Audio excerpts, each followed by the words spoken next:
Sembako Mama. Konsep UMKM toko sembako dengan modal 10 juta rupiah. Konsep inti yaitu usaha retail sembako yang menyediakan bahan kebutuhan pokok harian masyarakat. Tujuannya menganalisis kelayakan usaha UMKM toko sembako Mama. Lokasinya yaitu berfokus pada kawasan pemukiman Kabupaten Karawang. Usaha ini dengan modal awal 10 juta rupiah. Prospek pasar kuat. Produk sembako merupakan kebutuhan pokok demografi Karawang yang padat, didominasi masyarakat pemukiman dengan aktivitas ekonomi harian yang cukup tinggi.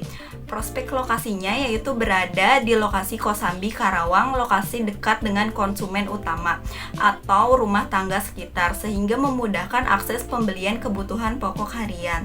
Target pasarnya sendiri yaitu sudah jelas, berfokus pada pelayanan langsung kepada konsumen di lingkungan sekitar lokasi usaha. Kemudian unique selling proposition-nya yaitu UMKM toko sembako Mama unggul dalam pelayanan personal dan kedekatan dengan pelanggan sehingga mampu memenuhi kebutuhan harian secara cepat dan fleksibel. Selanjutnya, strategi pemasaran. Analisis kompetitornya sendiri yaitu persaingan dengan toko sembako sekitar dan persaingan dengan minimarket modern. Diferensiasinya yaitu mengutamakan kedekatan lokasi dan berfokus kepada pemenuhan kebutuhan mendesak konsumen. Kemudian, pemasaran digitalnya hanya dilakukan melalui WhatsApp saja untuk menyampaikan informasi produk dan promo kepada pelanggan. Kemitraan lokalnya sendiri yaitu menjalani kemitraan dengan pemasok dan warga sekitar untuk memastikan ketersediaan barang serta memperluas jangkauan pelanggan. Selanjutnya, saya akan menjelaskan hasil analisis SWOT dari UMKM toko sembako Mama. Dari sisi strength atau kekuatan, toko sembako Mama memiliki lokasi yang strategis karena berada di kawasan pemukiman padat penduduk di Kabupaten Karawang. Selain itu, produk yang dijual merupakan kebutuhan pokok sehari-hari sehingga memiliki permintaan yang stabil dan dibutuhkan oleh masyarakat setiap hari. Kemudian, untuk weakness atau kelemahan, strategi pemasaran masih tergolong terbatas karena hanya mengandalkan penjualan langsung dan WhatsApp saja.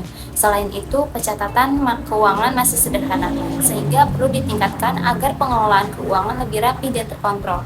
Dari sisi opportunities atau peluang, kebutuhan masyarakat terhadap sembako cenderung terus meningkat karena sembako merupakan kebutuhan primer. Hal ini membuka peluang bagi usaha untuk berkembang dan memiliki pelanggan tetap. Yang terakhir, untuk threats atau ancaman, usaha ini menghadapi persaingan dengan toko sembako lain dan minimarket modern. Namun, hal ini dapat diatasi dengan pelayanan yang lebih personal, harga bersaing, dan kedekatan dengan pelanggan. Selanjutnya, saya akan menjelaskan alokasi modal awal toko sembako Mama dengan total modal sebesar 10 juta rupiah.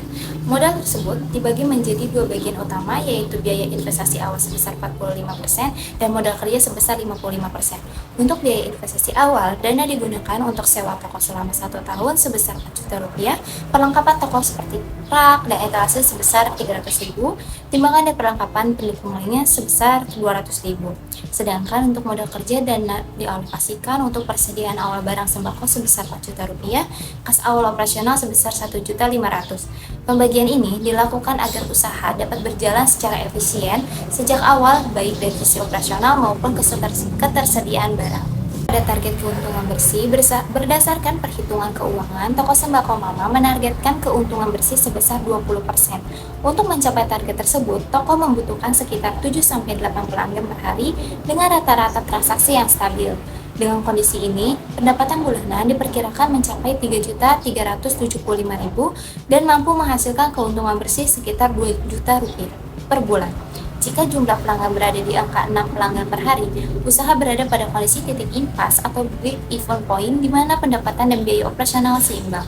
Namun, pada skenario terburuk, yaitu hanya 3-4 pelanggan per hari, usaha berpotensi mengalami kerugian sekitar 900.000.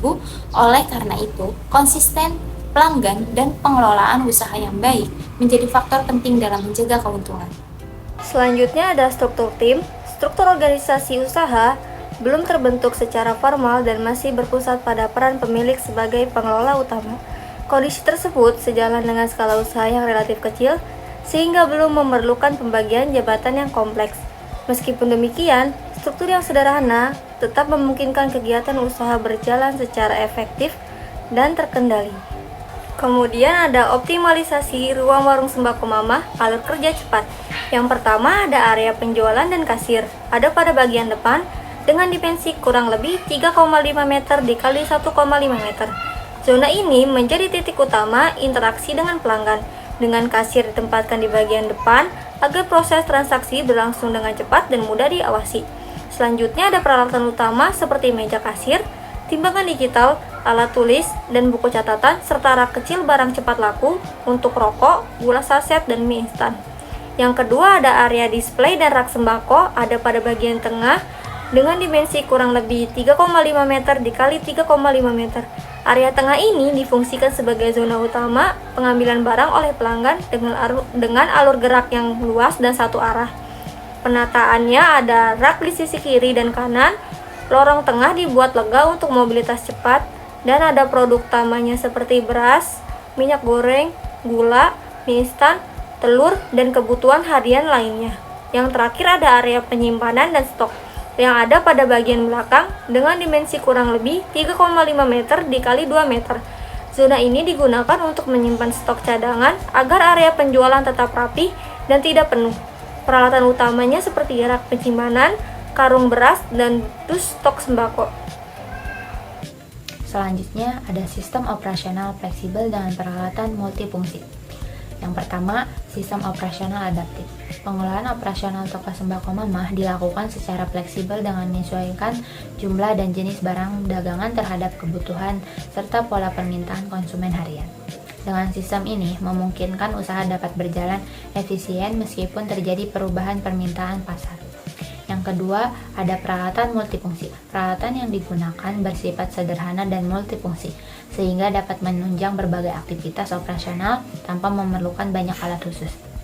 Yang ketiga, peralatan utama meliputi yaitu rak penyimpanan dan etalase untuk berbagai jenis barang. Selanjutnya ada timbangan untuk beras, gula, dan bahan pangan lainnya. Terakhir, meja kasir untuk transaksi dan pelayanan pelanggan.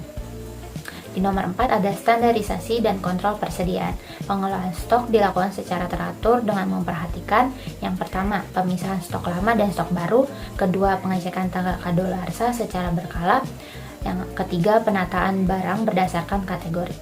Di nomor terakhir, yaitu ada efisiensi waktu operasional. Penataan barang yang rapi dan sistem kerja sederhana memungkinkan proses pelayanan pelanggan berjalan cepat dan efektif. Transaksi dilakukan secara langsung dengan pencatatan manual yang mudah dipahami sehingga waktu pelayanan dapat ditekan dan kenyamanan pelanggan tetap terjaga. Kepatuhan dan kepercayaan pelanggan. Saat ini UMKM Toko Sembako Mamah belum memiliki perizinan usaha yang lengkap seperti NIB, izin PIRT, dan sertifikasi halal untuk produk tertentu. Namun, usaha tetap berjalan dengan menjual kebutuhan pokok sehari-hari. Kedepannya, pemilik usaha disarankan untuk mengurus perizinan tersebut agar usaha lebih legal, dipercaya konsumen, dan memiliki peluang untuk berkembang. Dalam kegiatan usahanya, Toko Sembako Mamah sudah berusaha mengikuti aturan di lingkungan sekitar, seperti menjaga ketertiban dan tidak mengganggu masyarakat. Meskipun begitu, dari sisi administrasi dan legalitas masih perlu dilakukan penyesuaian agar disesuaikan dengan aturan yang berlaku. Selanjutnya, dampak positif terhadap lingkungan lokal. Yang pertama ada dampak ekonomi lokal, mendukung pemenuhan kebutuhan masyarakat dan mendorong perekonomian lokal. Yang kedua ada dampak sosial, meningkatkan akses kebutuhan pokok dan mendorong interaksi sosial masyarakat sekitar. Yang ketiga ada inovasi dan inspirasi bisnis. UMKM Toko Mamah terus berinovasi dalam pelayanan dan pengelolaan usaha dengan menyesuaikan kebutuhan pelanggan sehingga mampu meningkatkan daya saing dan mempertahankan loyalitas konsumen. Yang terakhir ialah kesimpulannya, UMKM layak dan terus berkembang. Berdasarkan hasil studi kelayakan bisnis, UMKM Toko Sembako Mamah di Kabupaten Karawang dinilai layak untuk dijalankan dan memiliki peluang untuk dikembangkan. Hal ini didukung oleh produk yang dijual berupa kebutuhan pokok dengan permintaan yang stabil, lokasi usaha yang strategis di kawasan permukiman, serta sistem operasional yang sederhana dan efektif. Meskipun masih berskala kecil dan dikelola secara mandiri, usaha ini mampu berjalan dengan baik dan menghasilkan pendapatan yang berkelanjutan. Dari sisi keuangan, usaha menunjukkan potensi keuntungan dengan modal awal yang relatif terjangkau dan biaya operasional yang stabil. Selain memberikan manfaat bagi masyarakat sekitar dalam memenuhi kebutuhan sehari-hari, usaha ini juga mendukung perekonomian lokal tanpa menimbulkan dampak lingkungan yang berarti. Namun, perlu adanya peningkatan pada aspek pemasaran, pencatatan keuangan, dan kelengkapan legalitas agar pengembangan usaha dapat lebih optimal di masa mendatang.